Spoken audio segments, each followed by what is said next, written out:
let's talk about stability and the new topic today. The stability is what we have been talking about for a while, the energy perspective using the Lyapunov theory. So today I will use the whiteboard for the first two topics, and then I'm going to switch back to the doc-cam for the new topic.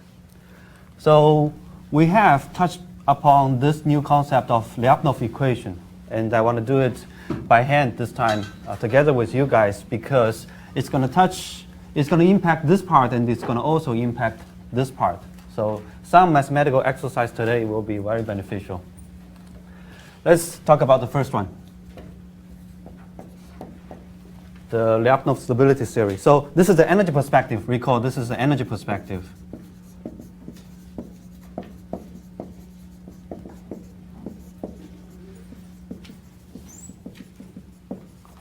For stability of general systems, linear, nonlinear, time invariant, time varying, etc.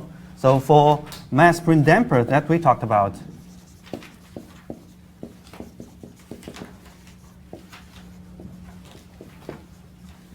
the system state looks like this: one position, one velocity.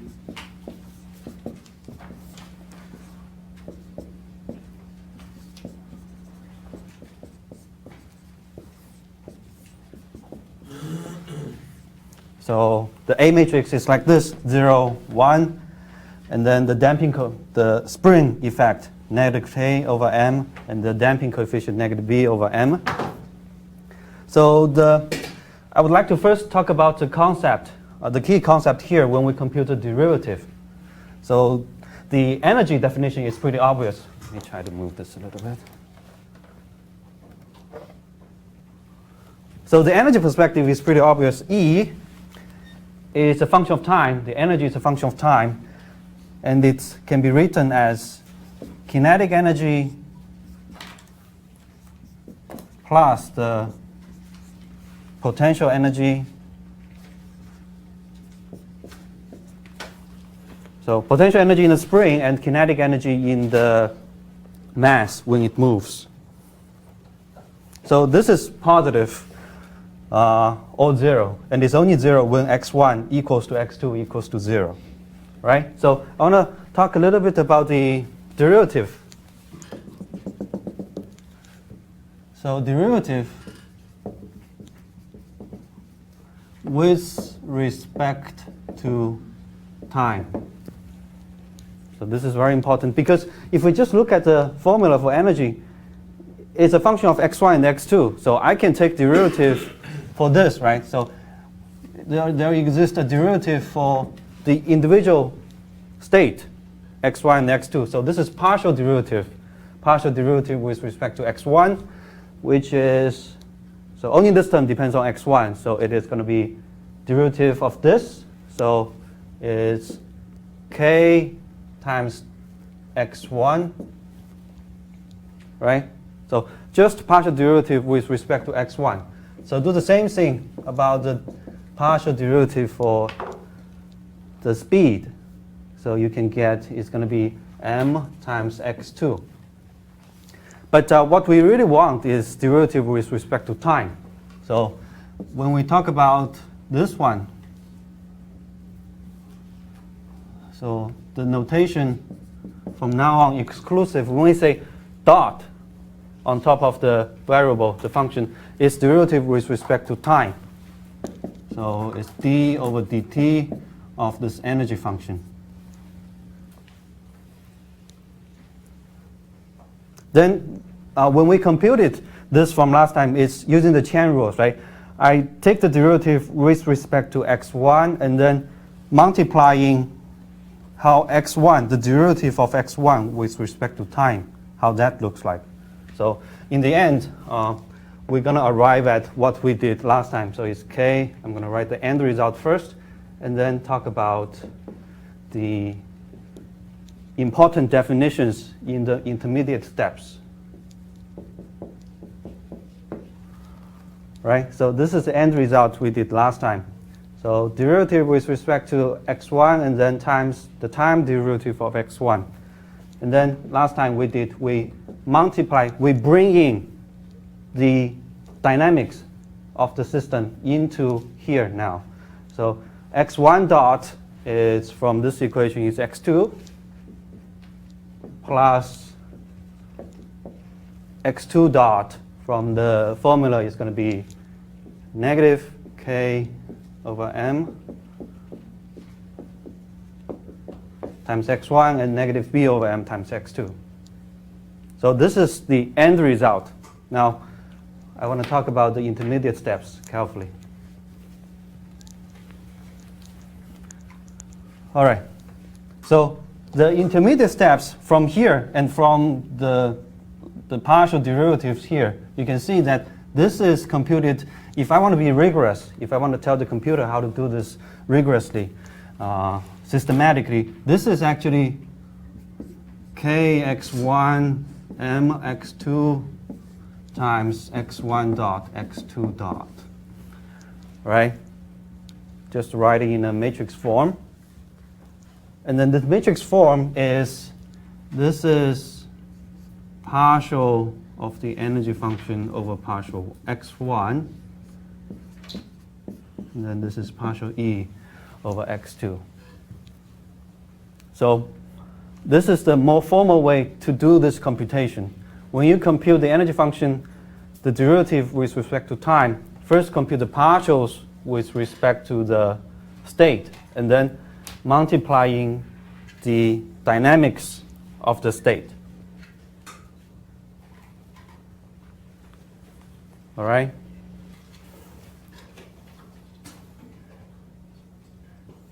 So this one, the computation of the partial derivative with respect to individual state, this is, if you move on to some other classes, this is called the gradient of the function with respect to x. All right, so just of FYI, partial E partial x1, partial E partial x2. This vector is defined as the gradient. Sometimes it's written as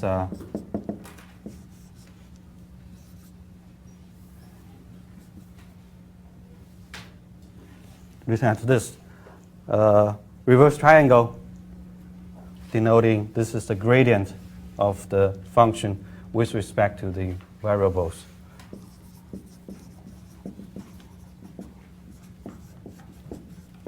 It's a vector for higher dimensional systems. So if it's just single function, it's on a curve, it's a number. If it's multiple variables, it's going to be a vector. All right. So two important steps from here to here is to bring in the dynamics of the system.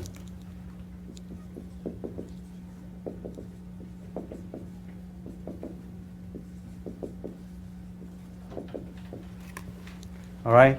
So the dynamics is inherently considered in the result here. And because of that, this is the derivative of the function along the trajectory of the state.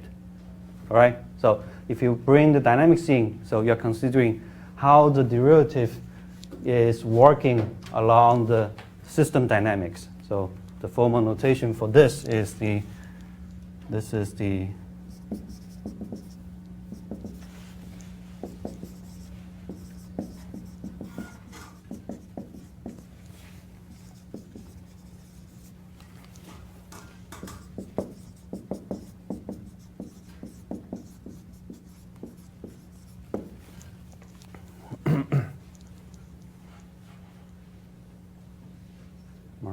So if you go to some other classes, this actually has a more formal name called Lie derivative, but we're not going to dwell too much on the definition here. Okay, so that's the first important concept. So the theorems then follows with these definitions.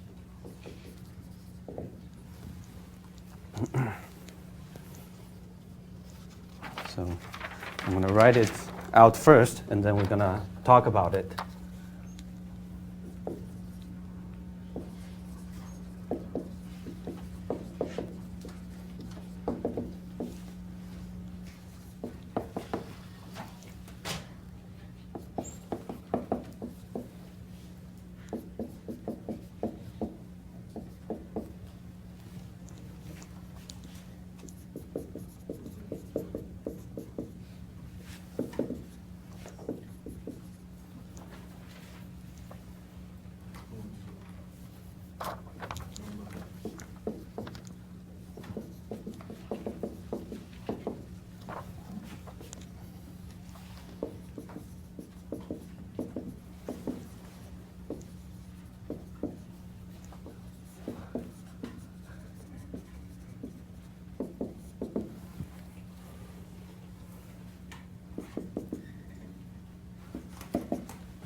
All right, so the theorem has several parts. The first part is like that. And then we're gonna, after we talk about the first part, I'm gonna put more stronger conditions to make the stability even more, to go from stable in the sense of Lyapunov to more stronger conditions of stability. So it goes like this. If we are talking about the stability of an equilibrium point for a general system, nonlinear, time varying, etc., with some initial conditions, right? So we have a picture. The system is starting at some initial position, let's say two-dimensional case, and we are talking about whether the equilibrium point at the origin will be stable or not. Yes? Is that x dot the theorem? You're saying the very top, yeah, that? Yeah, this is x dot. Okay. So this is just a general case of x dot equals ax. Yeah. All right, so we have some initial condition. We want to figure out this equilibrium point, whether it's stable or not. So the theorem goes, if we can find a energy-like function, right? Positive definite function, energy-like function v, and we talk about the derivative with respect to time, and the energy do not decrease. The energy do not decrease, do not increase. The energy is dissipated. So the derivative is less than or equal to 0 for any time after the initial condition, initial time, and then for any x in like a local ball region, right? So this is the picture that we discussed previously, and then in this context it's like that. So if you fall into this region, so R is some region. We don't have to know like exactly what this region is, but as long as there exists such a region, then it's fine. So if somehow the state fall into this region, and then we start talking about the energy and this derivative, how the energy evolves like this. So if the energy doesn't increase, then it's going to be doing things like that. It's not going to go unbounded, the trajectory. And then it's locally positive definite. Within this region, the energy, this is a valid energy-like function. So this is what it means. Then we can say this is stable in the sense of Lyapunov. And then in that sense, this v function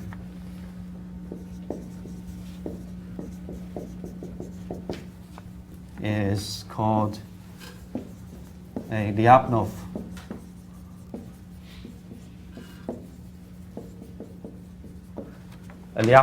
function.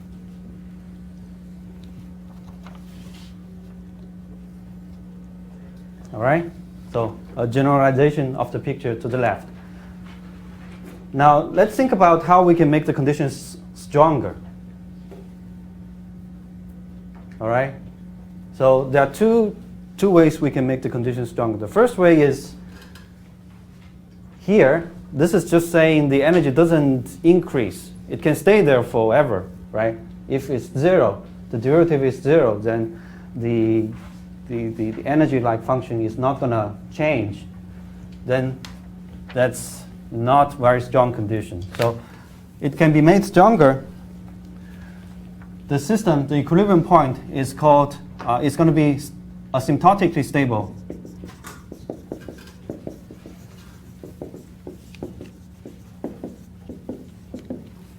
If we make the condition stronger, so here we still need to be, the first condition should still hold. So this one should still be valid, plus the second one, we make this stronger. We make this negative definite.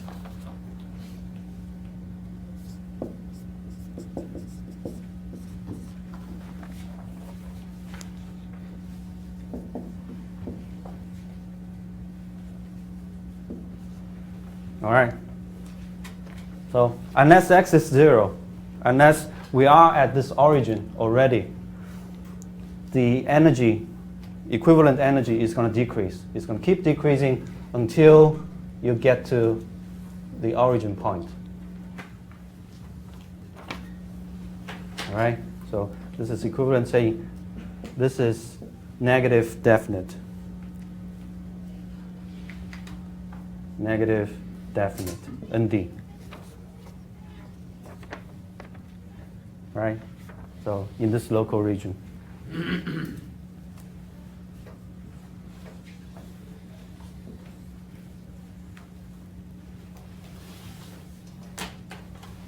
So the other stronger constraint we can make is, this is like you have to somehow fall into this region. So the state may evolve somewhere at the beginning.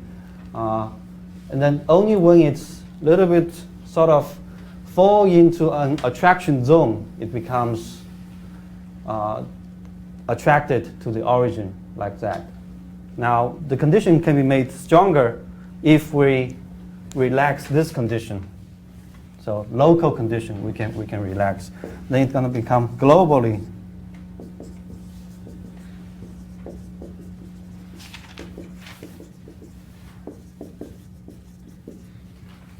if all these local conditions are relaxed.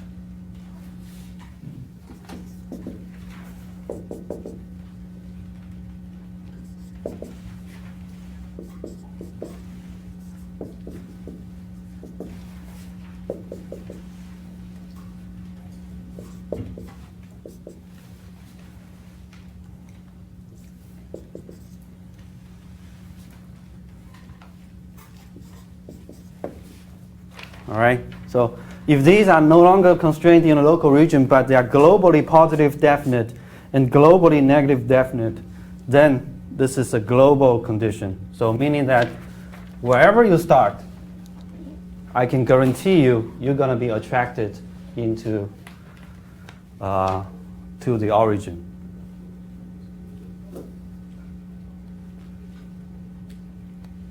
All right. So those are the theorems and some explanations. Yes? Could you physically elaborate a little bit on what it means for V to be positive definite and then the derivative of V to be negative definite? Okay, so it's going to be some generalization from here. So being positive definite, the definitions are, this function is positive definite because it's always positive or zero, right? It's never zero, it's never negative. And then it's positive definite because it's only zero if the two variables, the two states are zero. That is the definition of positive definite. And the negative definite is like you put negative signs here. Then it becomes a negative definite function. So it's a generalization of like a scalar function. You have more variables now. So your point actually, there's a very important concept out of that. So I would like to talk a little bit more.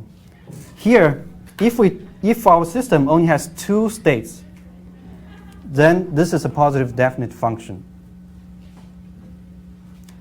Now, if my system has more than two states, so let's say somehow if the system has a third state, you don't have to write this down. If the system has three states, and we consider this function, then this is no longer a positive definite function of this state vector. And it's important, actually, in this case, because x3 can be non-zero, and then this function is still zero, right?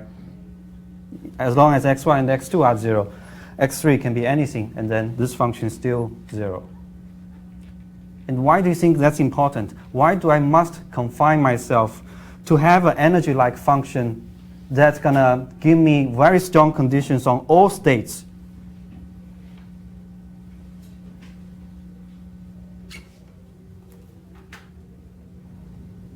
All right. So this is the whole idea about the Lyapunov,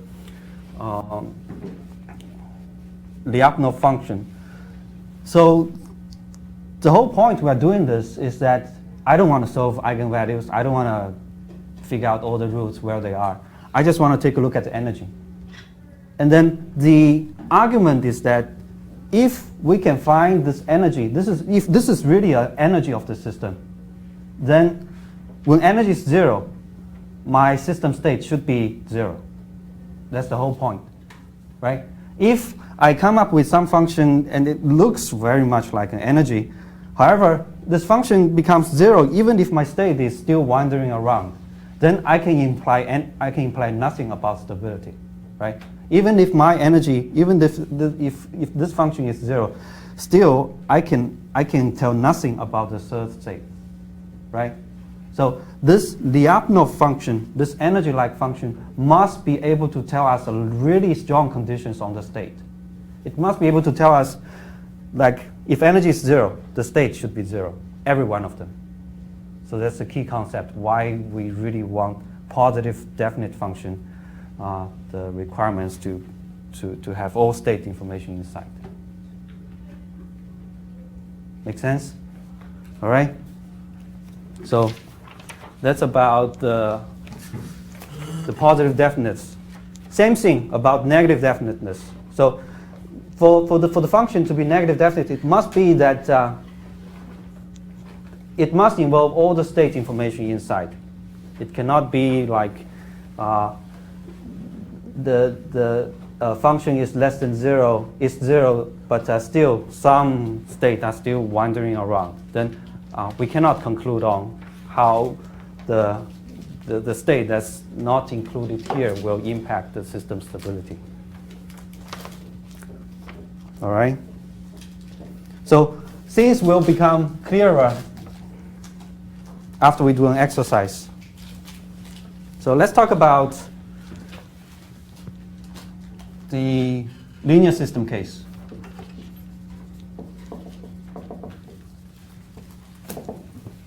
X dot equal to AX.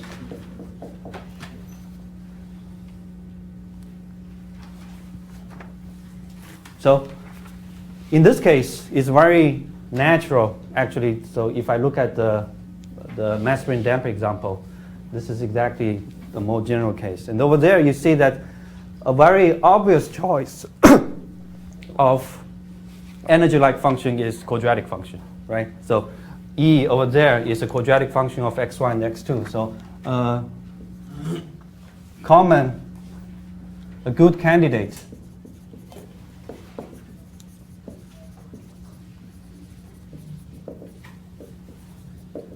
is quadratic function.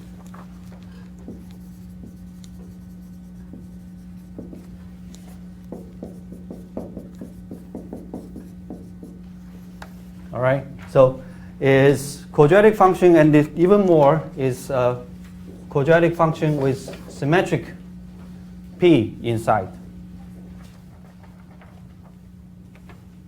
All right, so we want this energy function to be positive definite, and then the condition for here is extremely easy. So for this function to be positive definite, the only requirement is that p is positive definite.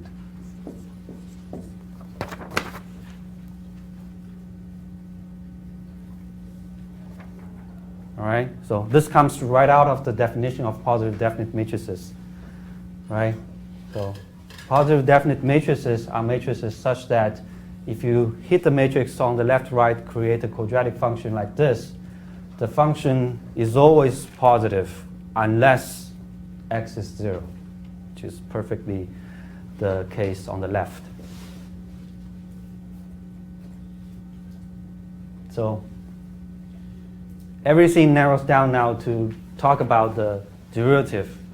So in this case, this is what we did last time. So the derivative, x is a function of time. So we're talking about derivative of a function x, and then the x itself depends on time. So this is nothing but x dot. So take the derivative, you can do it in this way.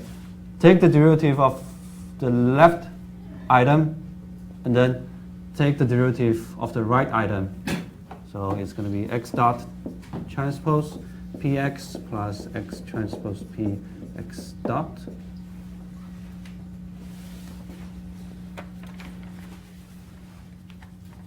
All right.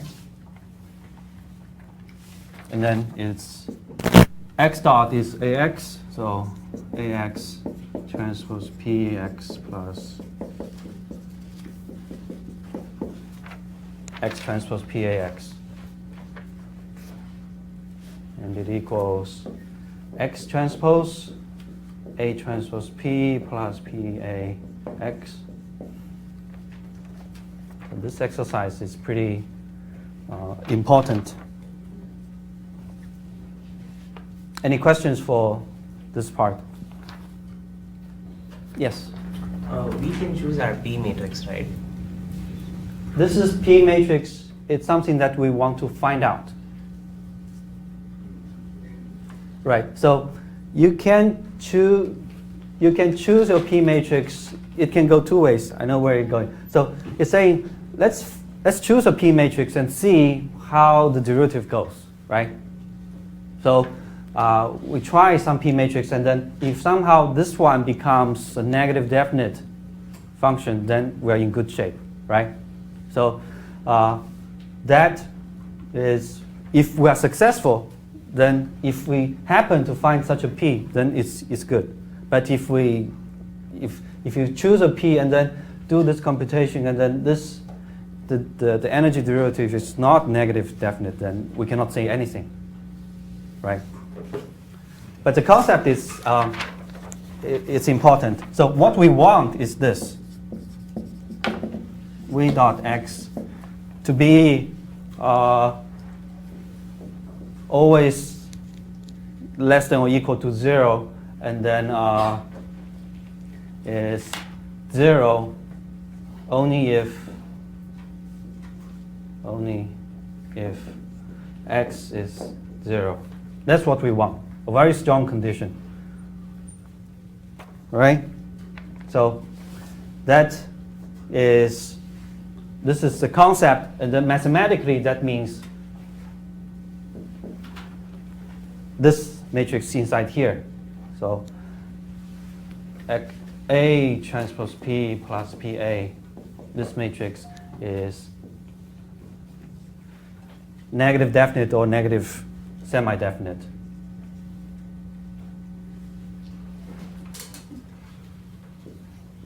Okay, so if it's negative definite, so this is a very strong condition, so this becomes asymptotic stable.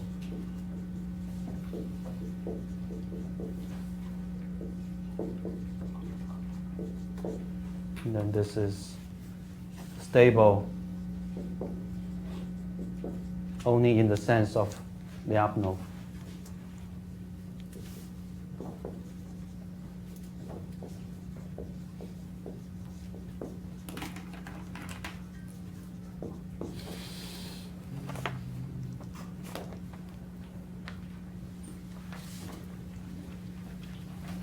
So these are the concepts. Now let's talk about how we use these.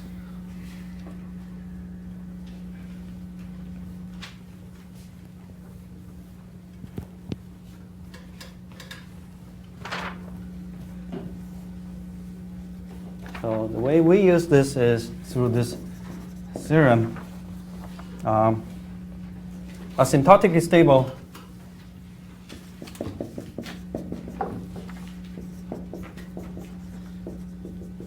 the usual definition of a system. This time I'm being a little bit more rigorous. A is a n by n matrix. I put the dimensions of the system in.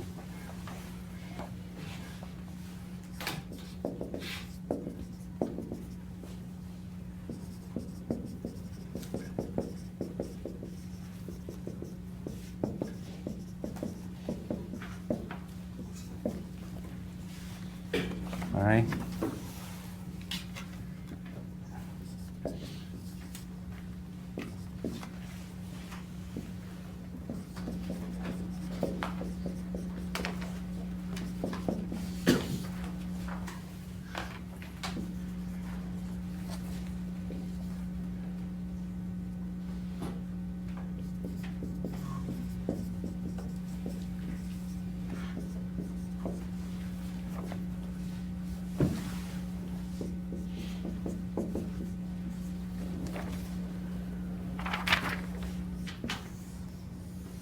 So that's the statement. This is saying origin is asymptotically stable. IFF means if and only if. That's my notation here. So it's a two-way condition. So this is saying if the origin is asymptotically stable, then we can, if you give me any Q that's positive definite and solve this Lyapunov equation, it's going to be a positive definite P matrix, right? So this is conceptually, this is saying if the origin is asymptotically stable, then guaranteed we can find the energy-like function that has all the nice properties, such as this one over here. Now, the other way around is also very important. The other way around is saying, give me a, choose a Q matrix.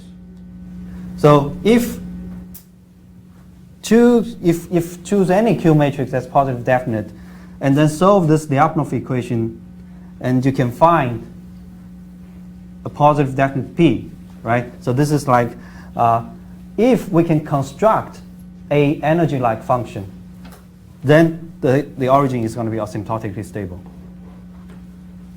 So that's a two-way condition.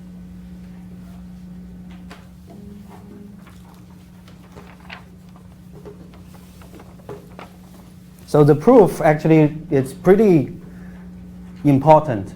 At least one component of the proof is very important, and I would like to go through that with you.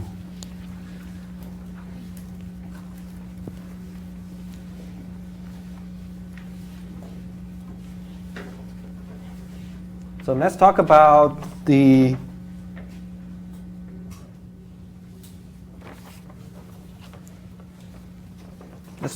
this direction. So let's talk about if asymptotically do this.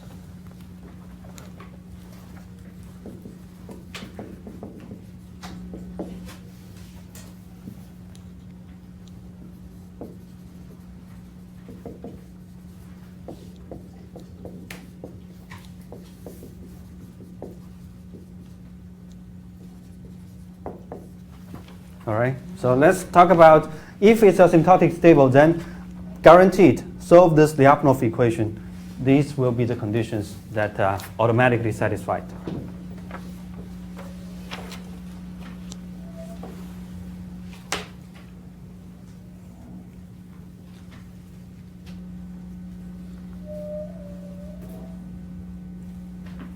All right, so if we have asymptotic stability, then we know that, so this is the system equation and this is the system solution.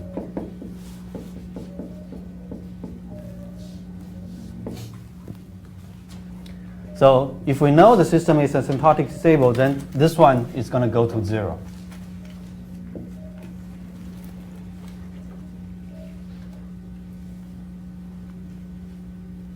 And then the next step is kind of a clever construction. So it's going to this step of, we're talking about this computation over there, the derivative, the energy derivative.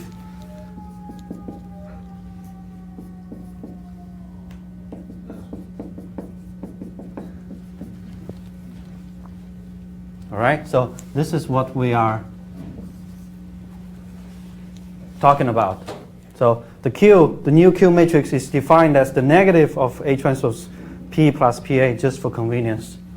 So this will indeed look like something that's negative definite function, right? So this notation makes it a little bit more easier to interpret.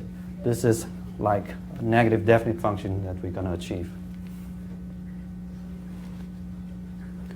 So this is the derivative of the energy-like function. So therefore, this becomes feasible, right? So the actual function, the energy-like function, is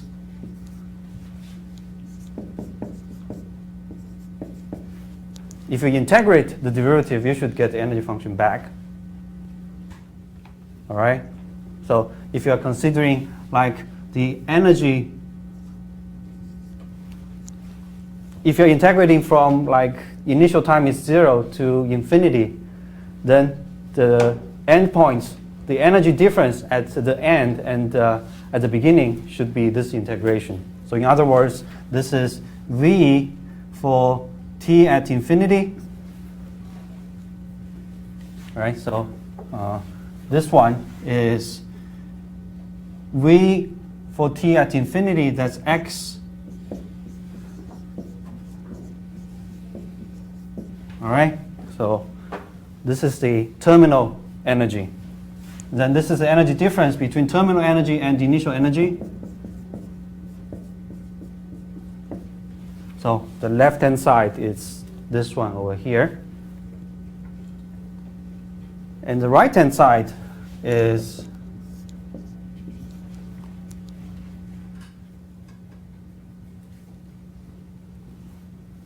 this one, right? So just put this in, it's going to become negative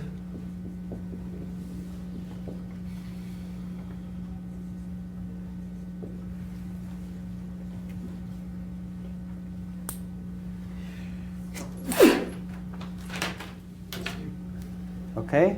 So now the result is going to be immediate. So we're trying to find, keep in mind what we're trying to do. We're trying to say that when stability is assured and we solve this Lyapunov equation, then guaranteed we can have this condition, right? So what we're trying to show is that if you give me a Q and I solve this Lyapunov equation, then out of the box, P should be positive definite. That's our goal. And let's see whether that is true or not. So what can we say about these? Let's take a look at the first one. If the system is asymptotic stable, what about this term here in the end? If it's asymptotic stable and this is the energy in the end, it's going to be 0, right? And it's obvious from here as well. In the end, x is 0. So this is obviously 0. It's 0, P 0. So what we're left with is just these two terms. And for x here, right, we know how it looks like. So we can actually write it out. Let's simplify things a little bit. So there's a negative sign going to cancel out. I'm going to get x transpose 0, P x 0 equal to integration inside here.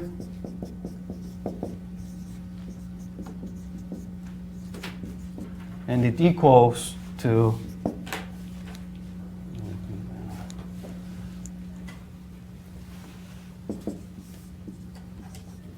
right. So we know how x looks like. So it's going to be, just put this inside, x transpose 0, E. So the entire thing transpose.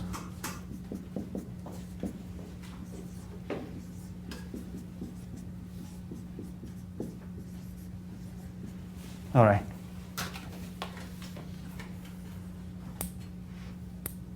So this exercise gives us very close to the end result. Both the left and right contains x transpose on the left and x 0 on the right, right? These are just constant. They don't change. They are not functions of time. So it looks very close to, it's suggesting that P should be what?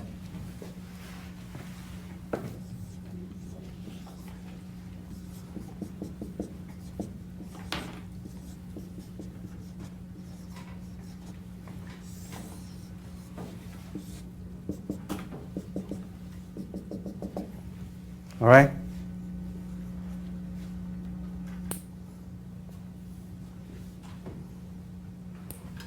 So this looks like what it's going to suggest. Question? So we've been going to the assumption, so is this proof for global stability or local stability for asymptotic stability? Asymptotic stability, this is going to be global. Yeah. So for linear system, it actually, global asymptotic stability is global asymptotic stability. Can you not have a function with two potential wells, like where there are two local stability points, one of which I guess neither would does it have to be the origin For linear systems? Yes. For nonlinear system, that's pretty possible. For linear system, if you think about, so linear system asymptotic stability, what does that mean? Means the eigenvalues of A matrix less than 0, right? For on the left half plane for continuous time functions. So all the, when you compute EAT, e to the power of AT, all these modes are going to go to 0. So linear stability, linear system, there's no like bistability conditions. Right. So for us, this is actually some convenient result. For us, linear system, these two, they are the same. They combine together. All right. So this one, let's go back to talk a little bit about this result. So to go from here to here, if we really want to be rigorous, what do you think we should be a little bit more careful about? Can we usually say that if you hit a matrix on the left and right by two vectors, the results are the same, then the inside, the matrix should be the same? Let me rephrase the question a little bit more. This is a number, right? Can we tell a condition about the matrix just out of a single number equality? This looks like, this is a little bit going from very low dimensional, right? This is very first order quality. And then matrix has so many components inside. Then somehow, can we say just because a scalar equality holds, this more higher dimensional equality should hold?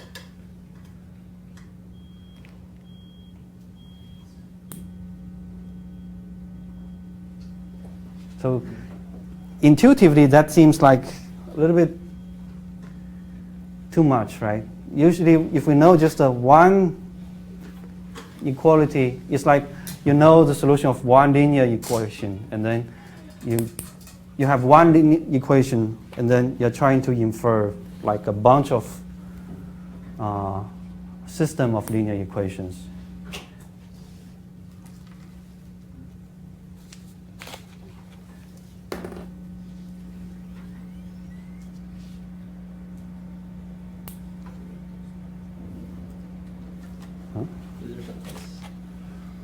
Wait.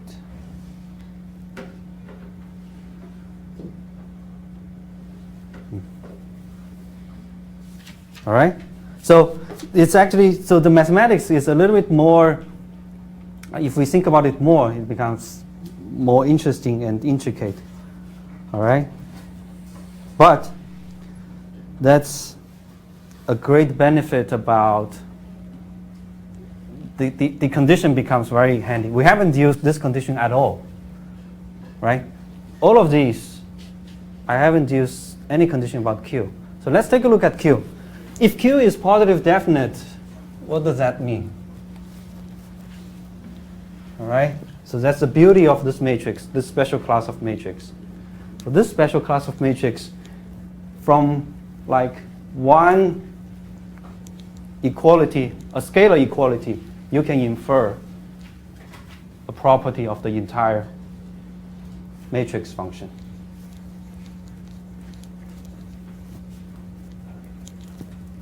All right? So Q is positive definite. So that means what? In the scalar case, if a number is positive, we can take the square root. In the matrix case, if a matrix is positive definite, we can do a similar thing. We can do decomposition. Q becomes n transpose times n, and then this n is non-singular. All right? So that's one way to look at positive definite matrices. So therefore, this one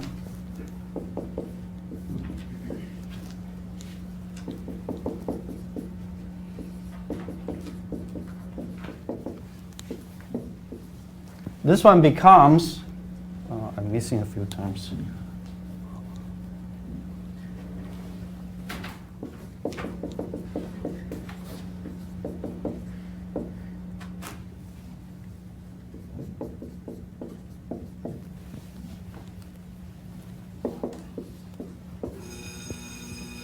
So this one becomes, just put it in.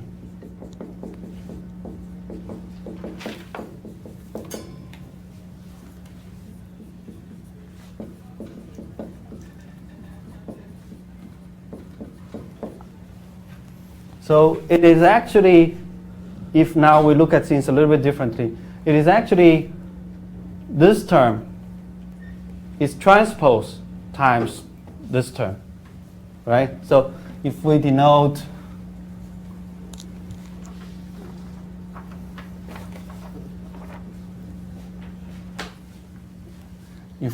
let's say this is eta, this is a function of time. This is nothing but integration of eta transpose times eta, or in other words, is this.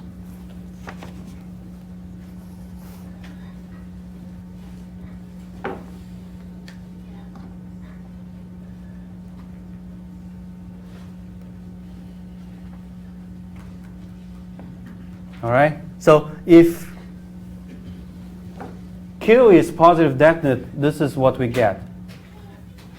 So this one is always positive or 0. It's a measure. This is the norm of the vector eta, right? So therefore, we can get x transpose 0 p x 0. This one is always positive or 0, because this is always positive or 0.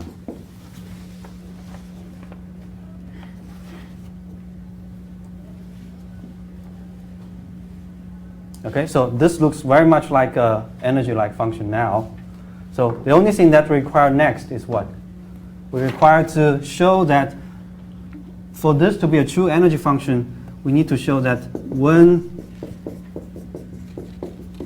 this actually equals 0. So we need to show that this is 0 only at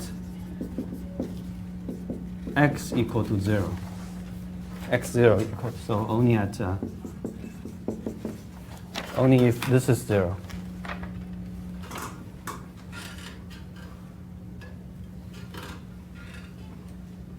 So to check this is nothing but we need to check. So this is the same as this one. We need to check when this is 0.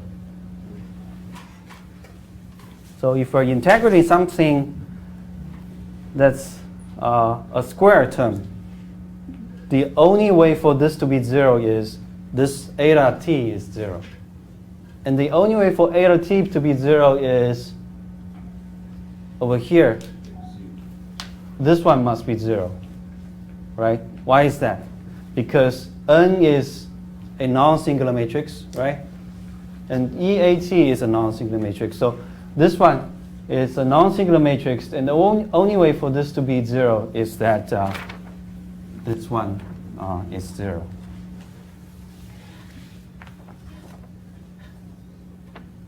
All right?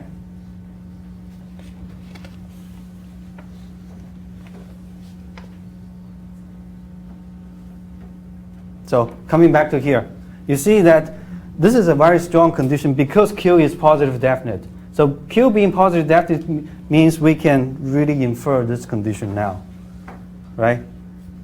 Because the only way for this, because of this condition actually, so the only way for this to be 0 is that the initial condition is 0. For any x that's not 0,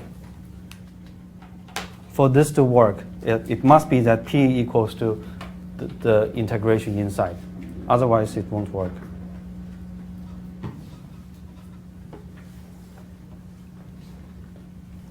All right, let's take a break.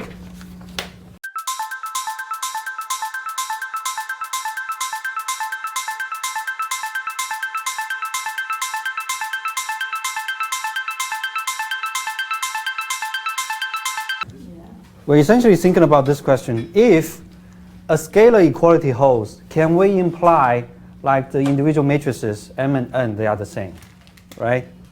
So we said it requires a little bit of thinking.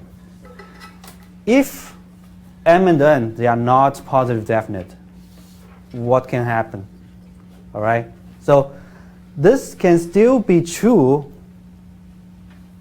if, for example, if x0, if I take a look at the result here, if x0 is in the null space of this matrix, this can still be true, right? Because if x, let me do actually this way. So if x is in the null space of n and m, right, then n times x0 is 0, and m times x0 is also 0. So for this case, both of them are 0, but it's not necessary that m equal to n. The matrix has to equal to each other. Right? So that's the case. If n and m are not positive definite, that's the case we do here. If this is positive definite, then what can we say? If this is positive definite, then the only way for this to be 0 is that x0 is 0. No other way. Right? Positive definite is a very strong condition for the matrix. Okay. So the key important things that we use, so I think it's worthwhile to talk about the underlying reasons for a conclusion. So the key conclusion we use in the end is that this P actually equals to this one. So if you give me a Q that's positive definite, then the solution for P is actually that one. So P has a closed form solution. And this closed form solution, if you take a look, is positive definite if Q is positive definite, right? So we talked about this. This looks very much like a square term, right? This is something transpose times itself. So this looks almost like a square term. And the details are like you can do square in this way. So it is positive definite out of this construction. Now, let me ask you one more question then. This is when Q is positive definite. If Q is positive semi-definite, what can we say about P?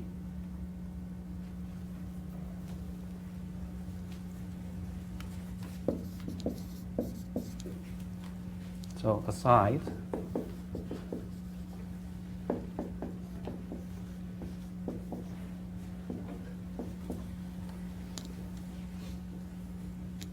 if Q is negative, if Q is positive semi-definite, then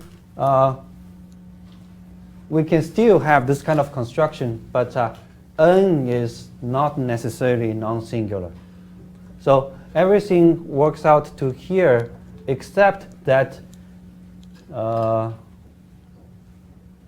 this is not necessarily non-singular. And then what can we say about this part? It is still like positive definite, right? But can we still say this?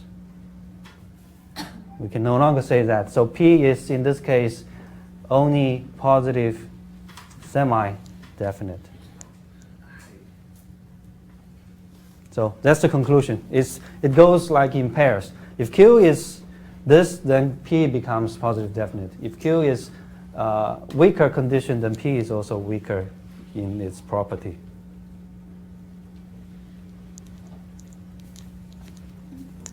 Yes? How do you go from the first line to the second one, the K term? Here to here? Yeah. So this is like I introduced just for simplicity. I define this as eta, and then this, by observation, this is eta transpose. So eta transpose times eta is the vector norm. All right, so the two important things are this and this.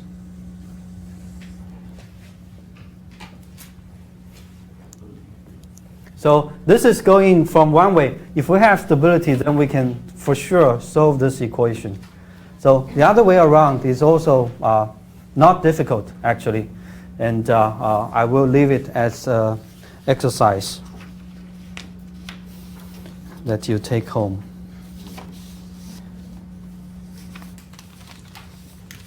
Now, let's move on to the next topic. It's how do we solve this equation?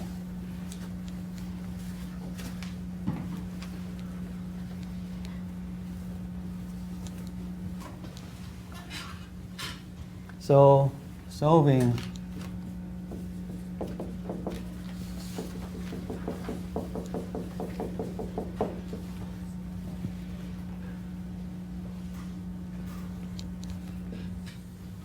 this is a matrix equality.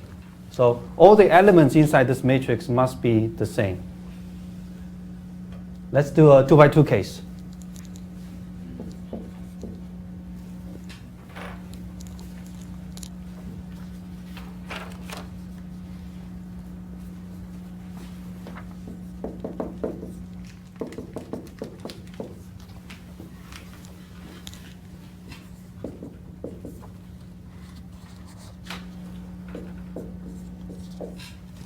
So let's do 2x2 case. A is this -1, 1, -1, 0.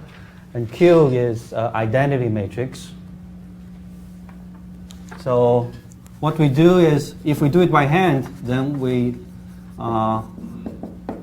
trying to figure out this P matrix. So let's say this P matrix has the entries as this.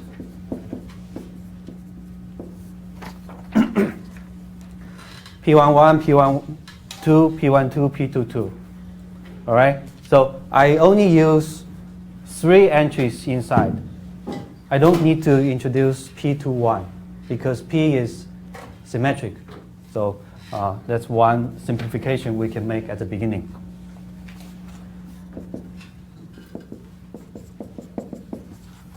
So this equality then gives us A transpose -1, 1, -1, 0 times P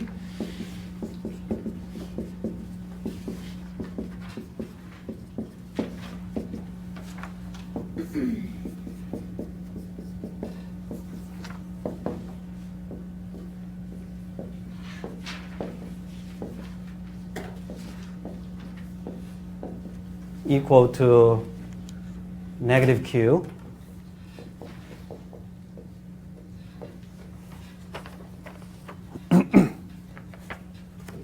So all the individual entries must be equal to each other.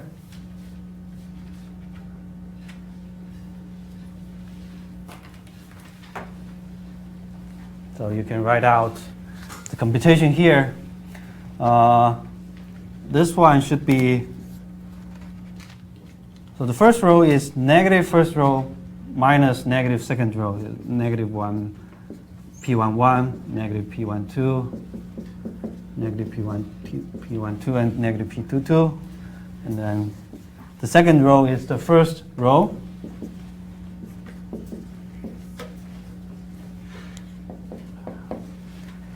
And then for this one, I'm going to do the column interpolation. The first column of the result matrix is negative first row minus negative second row.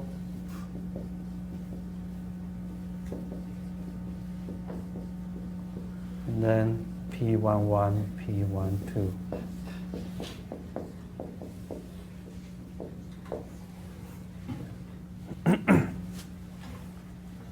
And then just make all individual entries to equal to each other. Then you can have 3 equations about P's. Question? Yeah, so we can, just to confirm, we can choose any positive definite Q and we'll get a valid. Right, so the theorem tells you choose any Q that's positive definite. Guaranteed, you're going to be getting a P that's positive definite. So just make the equalities, just make individual entries to be equal, then you can get the result. I won't do all the computation here. It's actually not difficult, so it's negative 2, I'll write it here, negative 2p11 minus 2p12 must be equal to negative 1, and then p11 minus p12 must be 0, and then 2p12 must be negative 1. So 3 unknowns, 3 equations. Then you can solve p12, and then p11 and p22. So actually, it's very quick. You can get p12 is negative 0.5, p11 is 1, and p22 is 3/2. So this gives us a P matrix of 1, negative 1/2, negative 1/2, and then 3/2. All right, so we found a P, and we want to check whether P is positive definite or not. So this can be done by checking the leading minors, right? So leading minors of this one, leading principal minors are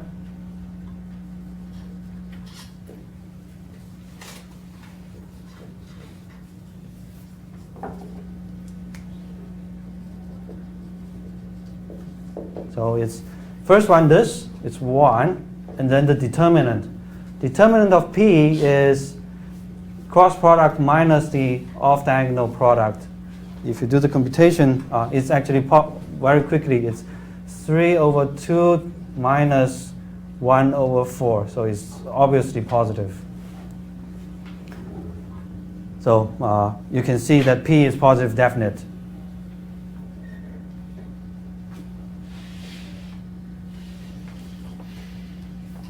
All right. So this is if you do it by hand. And more often in exercises or in exams, the most common problem is you need to design a system. Let's say some variables in the A matrix, the spring stiffness or the coefficient for damping. You need to design this component to make the system stable to begin with. So usually A will be containing some unknowns. Let's say this is A here. So inside here it's going to become a function of P and also the design elements of A inside. So you will have an exercise in homework 4. All right.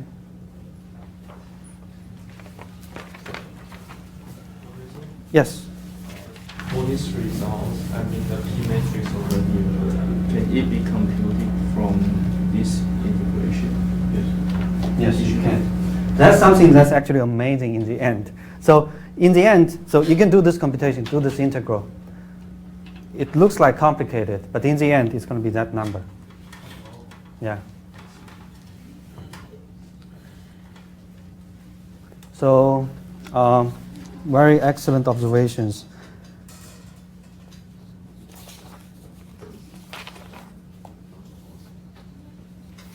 So if you look at this, you can see this A transpose P plus PA, the Lyapunov equation, is actually nothing but a linear equation about the unknowns in P matrix. This is a linear, there's nothing non-linear inside here.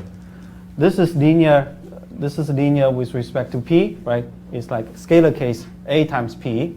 This is also a linear of P. So the system, the Lyapunov equation, it's very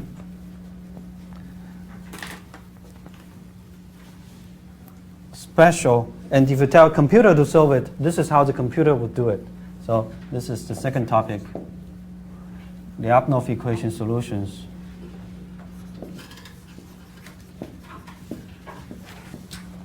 Is a linear is a linear matrix equation of P.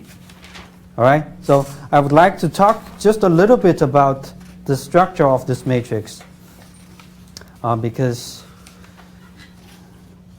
it's inspiring in a certain sense, right? So what we did is element by element over there. So a computer would do it this way. A computer would do it in this way. So let's say P is 2 by 2 case.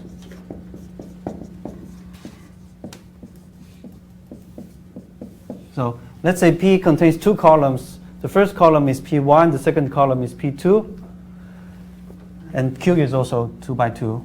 A is also 2 by 2. Computer would do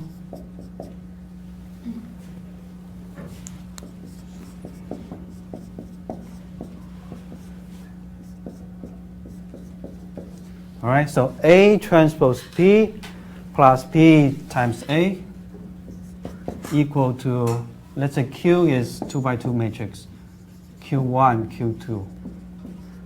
These are all column vectors.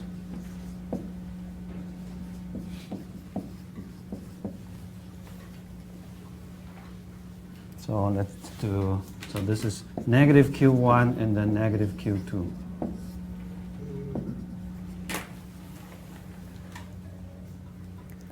So the computer would do it, would see the equation in this way. It would see just column-wise. It would do, consider the first column. It's going to be A transpose, first column, A transpose P1 plus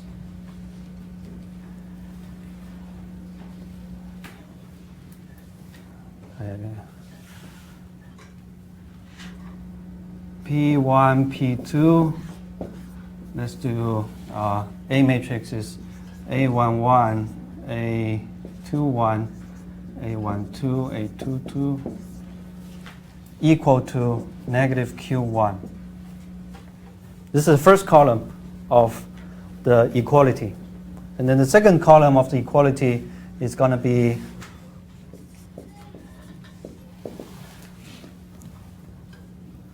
A transpose P2 plus, this time I'm going to write it out. I'm going to write out the product. I had a typo here.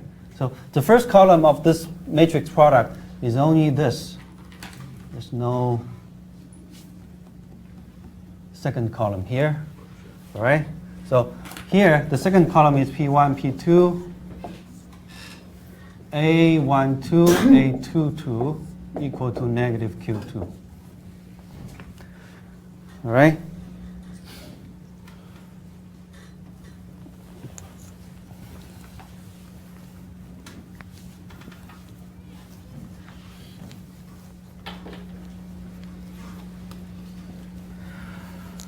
So the computer would regard these two, it would stack these two equations together. So this is nothing but A transpose, I'm going to write it carefully.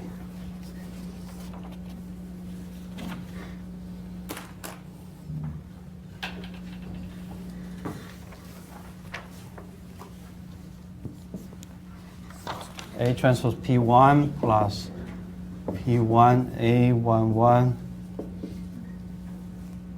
P2, 2, 1,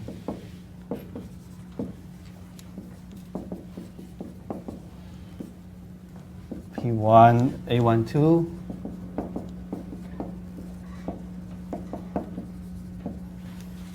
all right, so take a look at the dimensions. These are all vector equalities. Q is a vector, Q1 and Q2, they are both vectors. So we can actually make these two vector equations into one. And then this is how it's done. So this is equivalent to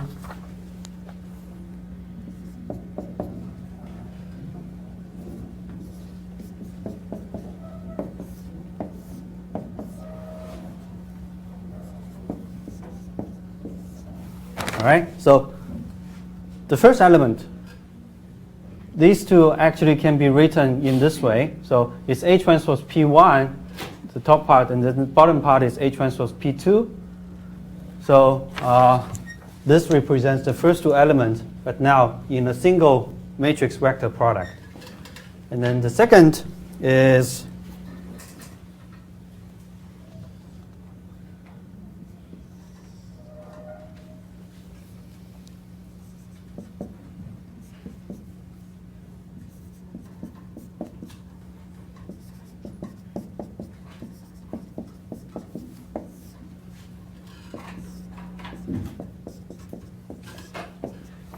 all right, so the observation is that this second and third element, they are also just manipulating, they're just a linear algebra around P1 and P2. So they can actually be written as this.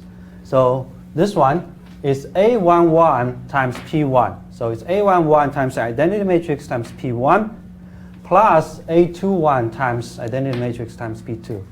So same for this term over here. So the left-hand side from this observation, it is actually nothing but a big chunk of matrix times a very long vector Q1, P1, and P2. All right, so that's the left-hand side. And then let me finish the right-hand side first. The right-hand side is negative Q1 and then negative Q2. All right, so the original matrix equality is nothing but a linear equation with the vectors of Q stacked together. So if I want, I can write it as A transpose plus A11, A12, A21, and then A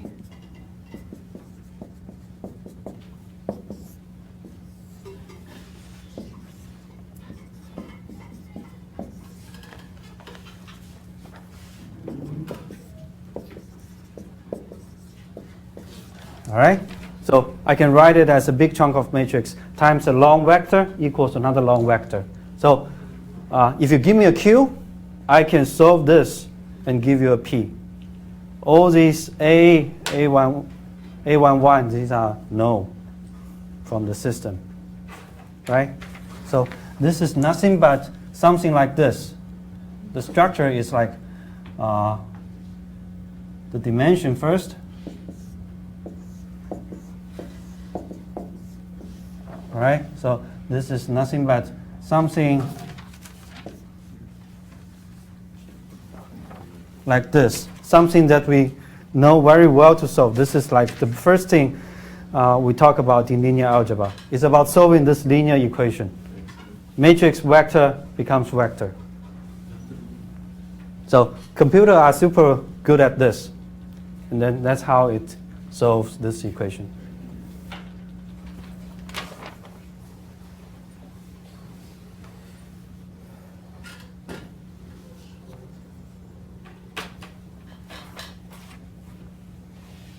All right, so this kind of algebra about this computation, A transpose 0, 0, and then A11 times identity, this actually has a special name.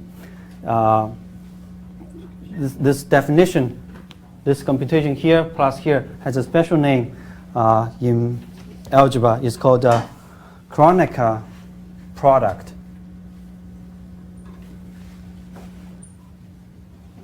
So, Kronecker.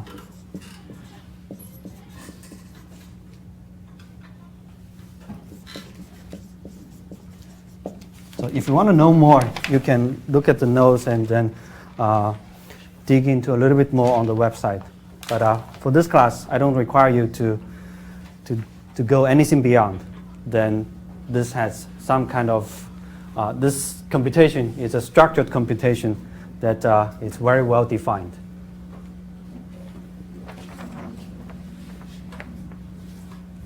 So the key message now, if we take a look at this, the key message is the following.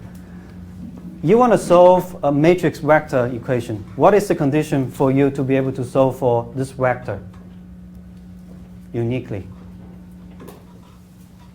Is this matrix must have its eigenvalues what? Right? This matrix must be invertible, right? So if this matrix is invertible, then you can get a unique solution out of this. So the most important message for this exercise is the following. You can see that this big matrix is nothing but A inside, right? It's just an A matrix manipulated in a different way with A transpose and then right? So it's A transpose and then inside it's like A11, A21, A12, A12, etc. So it's some structured matrix of A.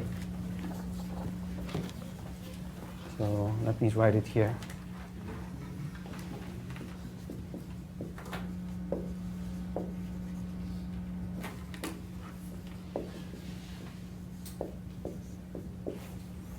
Okay, so it's natural to believe that whether this big matrix is invertible or not depends on properties of A matrix.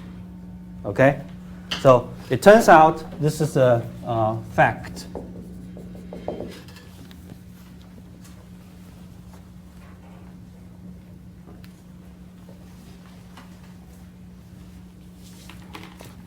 The matrix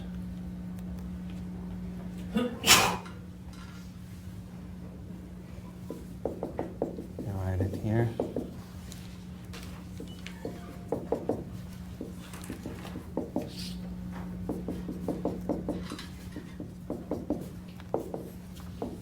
It's invertible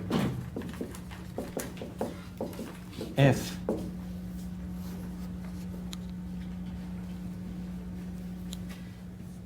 and only if eigenvalues of A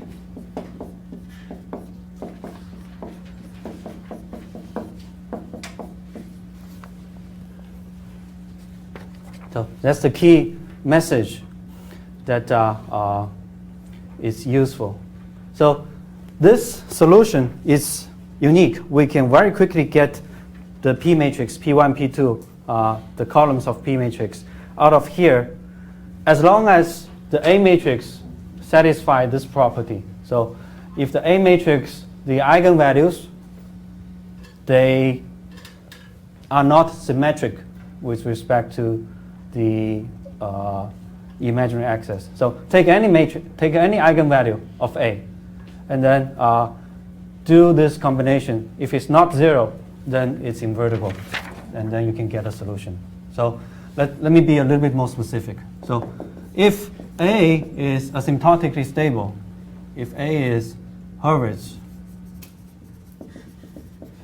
meaning that all the eigenvalues of A are on the left half plane,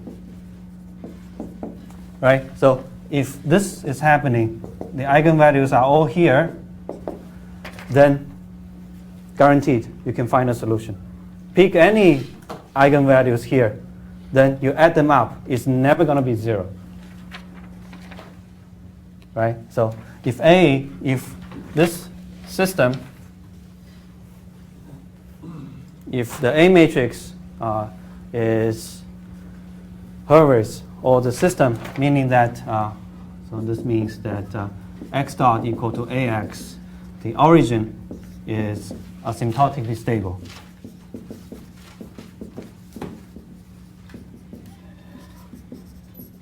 Right? So that's the good news. If the system, the origin is asymptotically stable, then the result is that guaranteed we can solve this equation without any question. The big matrix here, the Kronecker product is going to be invertible, and then you can solve P1, P2 uniquely. All right, so if A is Hurwitz, then guaranteed unique solution. of P given Q.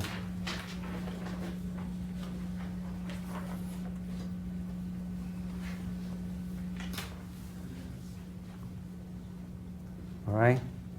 So this result is proved in the textbook, and we don't require you. I don't require you to be able to go through the proof, but this is a result that's important. All right. Any questions? I want to know that what is I and J in this bit. So this is saying pick any eigenvalue. Eigenvalue. Yeah. So two different eigenvalues from A matrix. Right. Okay. Yeah. Pick any different eigenvalues and then do this combination.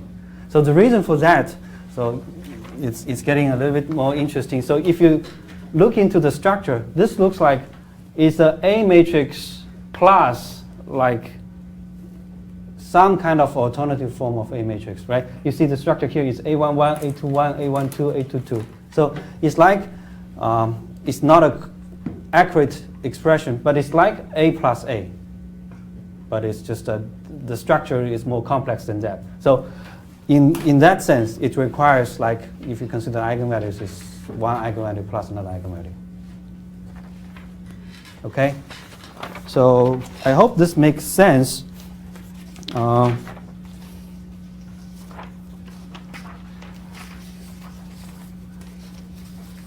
Because if you are smooth in this part, then when we talk about controllability, observability, it's going to be straightforward.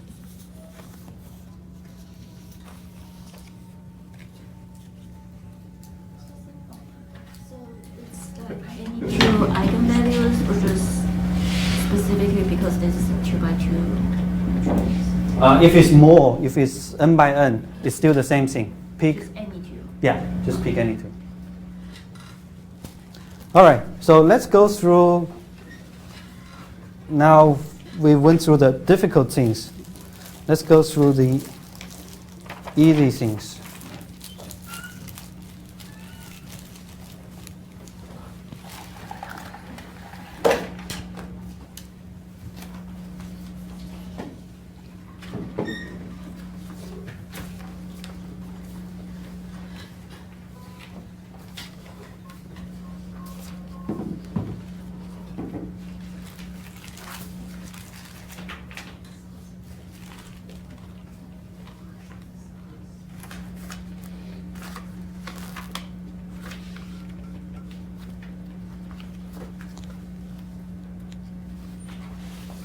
All right, so these are the procedures. Actually, we already went through the procedure.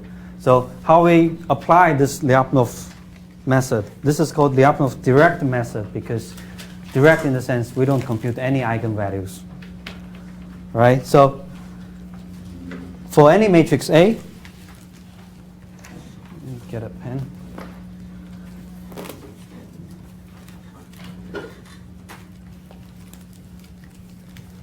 So this is procedure of Lyapunov method for this system x dot equal to ax.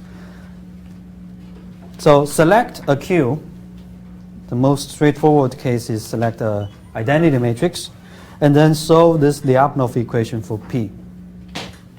So take a look at the solution of P.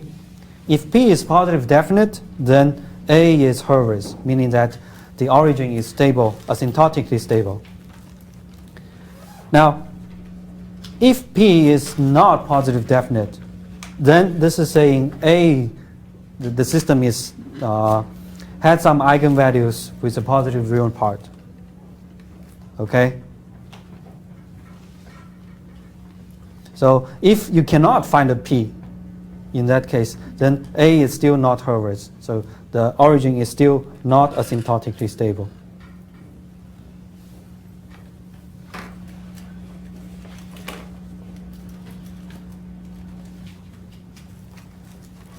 All right. So that's, you're going to have some more practice in the exercise. Homework 4. Now,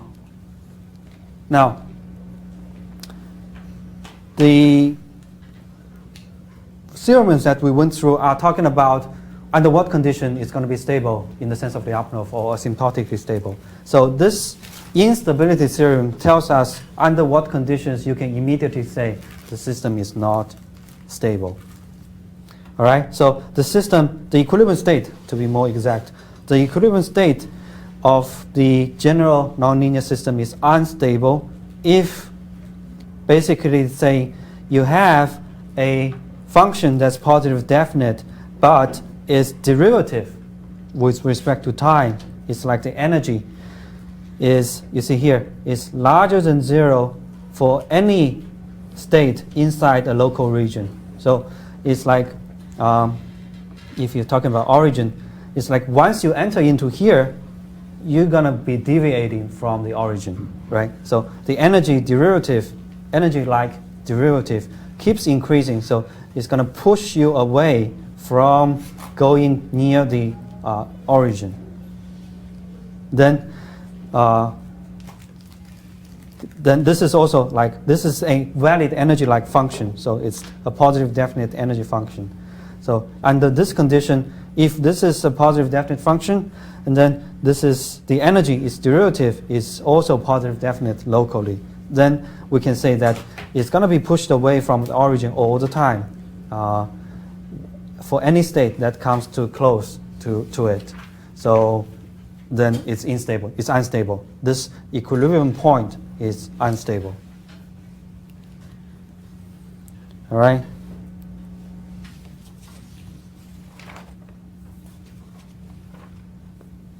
So for the discrete time case, things are very much similar. So for discrete time case, it's still a quadratic function is most convenient. And then if you understand how we compute the derivative in the continuous time, then you would, it's very not difficult to analogously think about in discrete time. So in discrete time, in discrete time there's no derivative now. So what we're thinking is instead what happens for the next time step. So in discrete time, we're looking at whether this energy-like function is going to increase or not from time k to time k plus 1. All right? So this is like differentiation now. So it's straightforward for compute. So this one is x transpose k plus 1 p x k plus 1, and it equals, so xk plus 1 is already here, so it equals a xk p a xk. This is x transpose times a transpose p times a times xk. That's the first part. So the second part is x transpose px. So the difference between them is x transpose k, a transpose pa minus p times x. This is the discrete time Lyapunov equation. A transpose pa minus p equal to negative q. This is the discrete time Lyapunov equation. The theorem goes then, if we can find, it's the same logic. If you can find, if you give me a q, positive definite q, and p is also positive definite out of this equation, then it's stable. So exactly the same logic, except the Lyapunov equation is different from this one.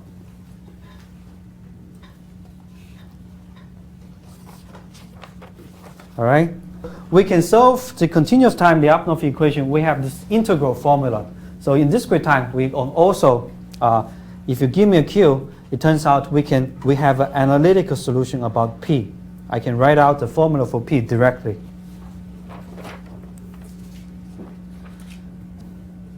It's exactly the same logic. If you have asymptotic stability, we can also look at, so let me rewrite a xk plus 1 equal to a xk. This is the system. and the energy V x, this function is x transpose p x. All right, this time at k, V x k. All right, it's exactly the same logic. So we can understand the solution of P by using the same logic. We take a look at the terminal energy minus the initial energy. So it's like this. V x k plus 1 minus V x k. Then if you do it plus V x k plus 2 minus V x k plus 1, and you do this for like k plus 3 plus 2, etc. all the way. Then you can see this is actually a quick trick in calculus. If you want to know like the terminal value minus the initial value, just add all these terms up. Then you're going to cancel out the intermediate terms, and then all the way remaining is at the end is Vx infinity minus Vx0. So if you add all these individual differences together, you're going to get the terminal value minus the initial value. All right? We have already from the last slide, not here, but here. The difference, the one-step difference of the V function is x transpose times this A transpose PA minus P. So if you stack, if you add things up like this, then it's summing up all these terms for k from 0 to infinity.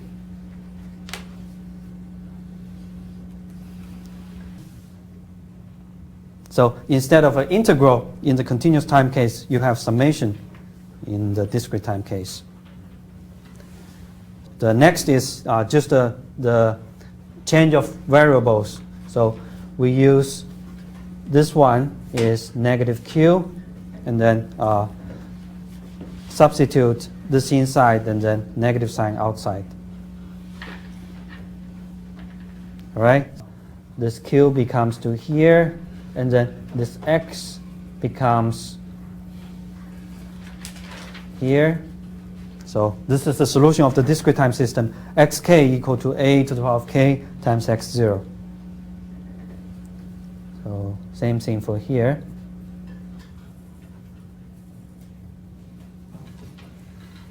All right? Therefore, on the left, you're going to get, if A is asymptotically stable, the terminal energy is going to be 0, and then the initial energy is Vx0. Vx0, this is negative x0 p x0.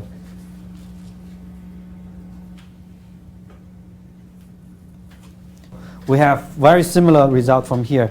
So x transpose 0 times p times x0 must equal to this summation involving x transpose 0 and then this matrix multiplication inside and x0. Same logic, p must equal to this summation term. All right? Just to recall again this similarity between continuous time and discrete time. In continuous time case, p is integration from 0 to infinity E A transpose t q E A t dt. And in discrete time, it's just EAT becomes a to the power of k. All right? So that is the solution to the discrete time Lyapunov equation.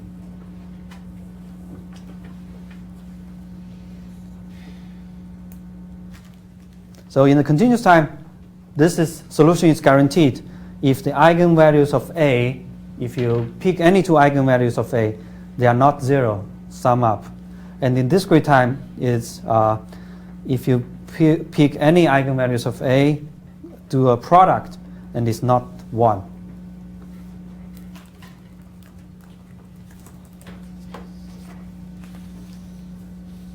So this is the condition for, this is the case for discrete time, the Lyapunov equation. Any questions?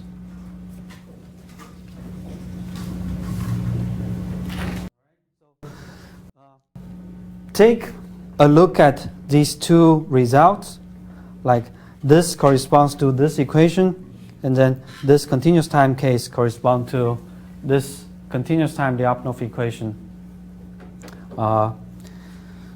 We're gonna see some different, this equation is gonna show up in different forms from now on, in here and in here. All right, so in the MATLAB, let me give you the MATLAB command.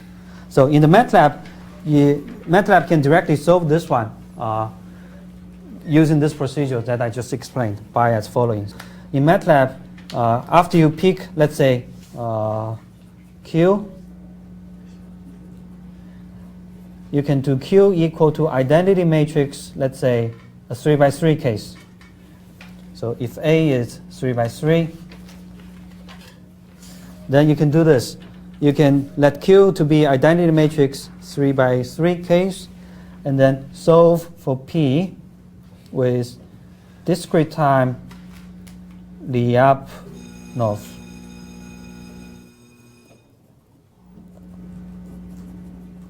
Discrete time Lyapunov. Okay, so you can check this function. This is a function that you can use to solve. All right, so that's all for today.